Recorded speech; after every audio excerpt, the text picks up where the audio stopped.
Hey, welcome to Tuesday Night Beer School, or Tuesday Night Beer Class, whatever you want to call it. I'm your host, Chad's Beer Reviews. All right, 30B Autumn Seasonal Beers are beers that suggest cool weather and autumn harvest season. They may include pumpkins, gourds, or other squashes and associated spices. Overall impression, a malty spice beer that often has a moderately rich body and slightly warming finish, suggesting a good accompaniment for the cool fall season, and often evocative of harvest or Thanksgiving traditions. All right, so comments. Using the sensory profile of products that suggest a harvest season like pumpkin pie, apple pie, or candy yams balance with a supportive, often malty base beer. The description of the beer is critical for evaluation. Judges should think more about the declared concept than trying to detect each individual ingredient. Balance, drinkability, and execution of the theme are the most important deciding factors. Characteristic ingredients. Spices are required and often includes those evocative of the fall harvest or Thanksgiving season, e.g. allspice, nutmeg, cinnamon, cloves, ginger, but any combination is possible and creativity is encouraged. Flavorful adjuncts are common. For example, molasses, invert sugar, brown sugar, honey, maple syrup, squash type, or gourd type vegetables, most frequently pumpkin, are often used. Vital statistics. OG, original gravity, FG, final gravity, IBUs, bitterness, SRM, color, ABV, alcohol by volume, will vary depending on the underlying base beer. ABV is generally above 5%, and most examples are somewhat amber copper in color. And look, for the commercial examples, they're literally all pumpkin beers. Dogfish Head Pumpkin Ale, Elysian Pumpkicino, Rogue Pumpkin Patch, yeah. So, I don't know why they call it autumn seasonal beer when, I mean, just going by the commercial examples alone, they're talking about all pumpkin beers here. All right, going kind of basic bish tonight. Samuel Adams Jacko Pumpkin Ale. We'll get to the appearance in a second. When you're judging beer, you're supposed to go by aroma first. So let's give it a whiff here. Yeah, definitely a pumpkin pie smell. Cinnamon for sure. Maybe a little bit of like, it's almost like a citrusy character. I think like lemon peel, lemongrass, something like that. Didn't it say that on here? Yeah. Wheat ale brew with lemon peel. All right, yeah, so that would account for the citrus. But I mean, just smelling this immediately, right away, you get the pumpkin pie. It's not as potent as like your pumpkins, your good gourds. Then again, this is a pretty light beer, only 4.4%. Yeah, so I smell like pumpkin bread. Yeah, it sounds like a pumpkin bread, just a little, the usual cinnamon, ginger, nutmeg. And like I said, like a little bit of like, they said lemon peel, so a little bit of citrus on here. Smells quite bready. I'm not picking out any particular hop. Not that you usually would on this style of beer, and especially when it says right on the can there, 8 IBUs. So, not a very hoppy beer. I think this is about as I think Bud Light has more IBUs. I think Bud Light is 10 IBUs. So, yeah. All right. So let's check the specs. Let's go back to it. All right. So scroll down here to aroma.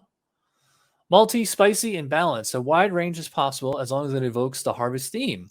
The declared ingredients and concept set the expectation. Hops are often subtle. Oh, that was true in this one. Alcohol is often present, but smooth and supportive. The components should be well integrated and create a coherent presentation. That's funny. This one's actually kind of the opposite because it's so light, So this kind of defies the style guidelines right off the rip, but it does meet all those qualifications. Malty, spicy, and balanced. Yeah, it is malty. Like I said, it smells like pumpkin pie, or it smells like pumpkin bread, which would be pretty malty, and also the wheat there evokes a harvest theme. Yeah, yeah. So as far as a score on this one, again, aroma is on a 12-point scale, so I would actually go fairly high in this one. I would probably go 9 or 10. So 8, I think like 8 to 10. I don't think I could go higher than 10. But it does live up to the style guidelines. Like I said, it smells like pumpkin bread. And maybe the only thing, I might penalize it for having that lemon character in there, which isn't really, you don't really associate lemon with a pumpkin beer. But, actually Sam Adams for it's funny because Sam Adams can be both experimental and maintain status quo at the same time. So appearance, we already talked about, when I poured it. Not sure how it's picking it. Yeah, it's sorry. You get the reflection of the monitor in the glass, but so it's hard to show it on camera without that. But yeah, I mean, it looks like a light brown. You saw it coming out of the can. It was, like a honey amber, and it did, nice foam on there, big foam on there. It's a little cloudy, but I don't see like, it's not exactly a milkshake IPA or anything. So pretty good looking beer. It's not as orange as the can. It's much darker than the can. I love in breweries, the can or the beer label is the same color as the beer, but so this one makes you think it's going to be like almost like IPA orange, but this is straight up. This could almost pass for a brown ale, maybe. All right, let's check out the appearance here. Switch appearance, medium amber to coppery brown. Lighter versions are more common. All right. Clear, if not opaque, well-formed, persistent off-white to tan head. Some versions with squashes will take an unusual hue for beer with orange-like hints. So that's interesting. They do say clear, if not opaque. Well-formed, persistent, off-white to tan head. Yeah. So should I penalize it for not being clear? It's got a cloudiness to it. Although for the last 10 years, ever since Heady Topper, hazy beers seem to be all the rage. So, I don't know. I could go 2 or 3. By the way, appearance on a scale of 1 to 3. So this is a 2 or a 3 on appearance. All right, let's not look at flavor yet, but it's always right around the 18 or 19 minute mark is when I actually start drinking. So if you guys got a beer at home, drink up. Cheers.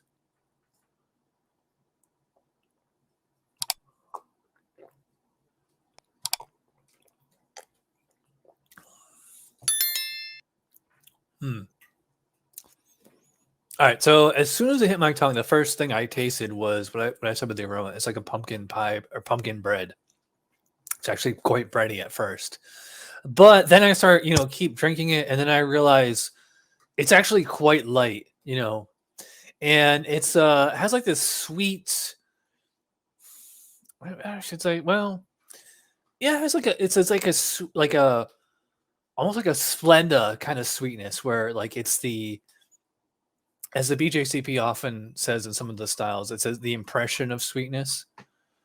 So, I mean, there's only 4.4 ABV, light beer. It's not exactly a Doppelbock, so you're not going to get tons of malt breadiness in here. It seems to be pretty well attenuated, but it is a light wheat beer. So if you've ever had, like any kind of American wheat beer, not a German Hefeweizen or anything like that, something akin to that.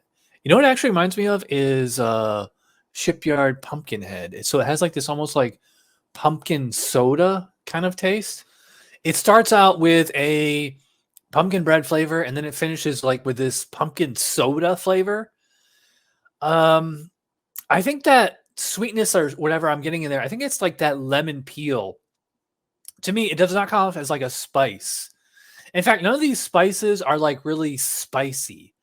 They're more like, natural flavors added where wheat ale brew with lemon peel with natural flavors and pumpkin added, 4.4 ABV. So a pretty light palate. And by the way, I did not know that this beer was this light. I probably would have ordered something else, but they're calling this a pumpkin beer, so we're gonna judge it to specs here. All right, speaking of specs, let's see what they say for flavor. Malty, spicy, and balanced. All right, yeah, it's malty, yes, spicy, a little, balanced. Yeah. Allow for brewer creativity and meeting the theme objective. Warming or sweet spices common. I would not say these spices are warming though. It's like I said, more like almost like a soda kind of flavor. Rich, toasty, malty flavors are common and may include caramel, toasted bread, or pie crust, biscuit, or nut flavors. Yes, it's wheaty, malty, I don't really get caramel. Bread, it's more like bread, not so much toasted bread or bread the crumb or the crust of like like all wheat bread. Nut, no, I would not call this nutty. May include distinctive sugar flavors like molasses, honey, or brown sugar. Yeah, all right. So like I said, it has like kind of like a sweet kind of flavor going. Flavor derived from squash-based vegetables are often elusive, often only providing a richer sweetness. All right, that would explain a lot. The special ingredients should be supportive and balanced, not overshadowing the base beer. Bitterness and hop flavor. Well, see, this doesn't really. They don't really declare a base beer style on here. Just I mean, I guess if we were gonna absolutely go to spec, we'd have to call it like a 1D American wheat beer, maybe. Special ingredients should be supportive and balanced, not overshadowing the base beer. Yeah, bitterness and hop flavor are usually restrained to not interfere with special character. I agree. Like you're not really pulling hops off of this at all, especially not at 8 IBUs. Usually finishes somewhat full and satisfying, occasionally with a light alcohol flavor. Roasted malt characters are typically absent. Yeah, I would not call this roasty. In fact, I wouldn't even call it toasty. It's just straight up red. How well does this conform to these style guidelines?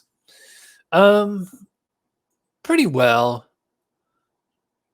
But again, it's, I'm kind of also judging it or comparing it to like, Pumpkin, Good Gourd, like a lot of the other big, ballsy pumpkin beers. Even like, like, okay, Pumpkin and Good Gourd are the best because they're strong beers, but like even, there's 5-6% ABV pumpkin beers, which are really flavorful too, like the Rogue one that I had. Even the Shipyard Smash Pumpkin was pretty, I forget what that one was. Was that 7 or something? This is a light beer with like a pumpkin spice added to it. So it's actually, it makes it difficult to judge these style guidelines because it's so light. But there's nothing wrong with it. So like there's no, I've got my beer fault list here. Obviously, Sam Adams isn't going to let something on the door if it's got, green apple, butter, Band-Aid, or any kind of just off flavor about it. It's, so good, to the mechanics of the brewing, they definitely, they're always going to get that there. As far as actual conforming to the style guidelines and, kind of personal preference, flavor is on a scale of 1 to 20. And really anything over like 14 is pretty rare when I'm judging, because if you're going above 14, you're already in like world-class territory. Usually, it's funny because like when you're judging, whatever I'm judging, it's usually like in the like between 8 and 10, 8 to 11 as far as flavor, or like 16 to 20. It's actually pretty rare that I go between like 11 and 15. But this is pretty much conforming to style guidelines as much as a light wheat beer can. Again, the soda kind of aspect to it kind of throws me off, but it's still doing what a pumpkin beer should do. So as far as score on this one, I probably go, it's going to sound low, but it's actually pretty decent. I'd probably say about 12 out of 20. All right. So, and let's do mouthfeel real quick and then we'll add it up. Well, obviously this is it's a pretty light mouthfeel. Not paper thin Bud Light light, but quite light. It's really easy to drink, I will say. I'd say it's light bodied. Maybe you could make the argument for medium light because it's a weedy beer, so it has like a little bit of like a texture to it. And I would not, and also that fact that it is not highly carbonated the way like a Bud Light or something like that would be. So I'd probably call it like light-bodied, medium carbonation. Let's see what the specs say as far as what mouthfeel should be. Body is usually medium to full and maybe chewy. Moderately low to moderately high carbonation. Well, that's quite a range right there. Age character allowable, warming alcohol allowable. Yeah, so I mean they give you a broad range there. Body is usually medium to full, but it's not required. It may be chewy. Moderate low to moderately high. That could go. That's basically anything. So basically for mouthfeel, they say like, you know what, just so I'm kind of torn on this one. I'm gonna go in the middle. So mouthfeel's on a score of 1 to 5. I'm gonna go 3. Overall impression, it's a fine pumpkin beer. I kind of appreciate the novelty of making a light wheat beer into a pumpkin beer. And I mean, in Sammy Adams, you know, when they make, I mean, this is for their consumer is the person who buys the beer at the supermarket, not the person that goes to the hipster beer store where everybody has a neck beard down there. So overall, so it's doing what it's supposed to do. It's good. It's not great. I will go 7 out of 10 on this. I could even go like maybe 6. So it's a total score of 35. Yeah, I mean, it's a 3.5 out of 5 on Untapped, or, you know, it's like a solid B. 35 out of 50. I think that's fair. You know, it's a good, solid beer. Again, I am a little impressed by the fact that in fact, I think it's actually kind of ballsy to make a 4.4 ABV pumpkin beer when so many other pumpkin beers are big and ballsy. Again, Southern Tier Pumking, Cigar City Good Gourd. There's like, what, 7, 8, 9% ABV beers. Samuel Adams went in the opposite direction. They made like almost like a summer session beer. And it is, you know, like I said, it has like almost like a pumpkin soda kind of flavor to it. But, you know, nobody's gonna have any trouble drinking this, I don't think. So, all right. So if you've had this beer, let me know in the comments what you thought of it. I hope this class was helpful. Let me know what style you want me to go over next week. We're going to try to do this every Tuesday. If you watched all the end, you're awesome. Do left thumb this time. Have a great night. I will see you guys next week. Oh, let me know how you like the shorts, too. I've been doing those a lot lately. All right. I will see you next Tuesday. Well, I'll probably do a beer review between then. So, all right. Thanks for watching. Bye.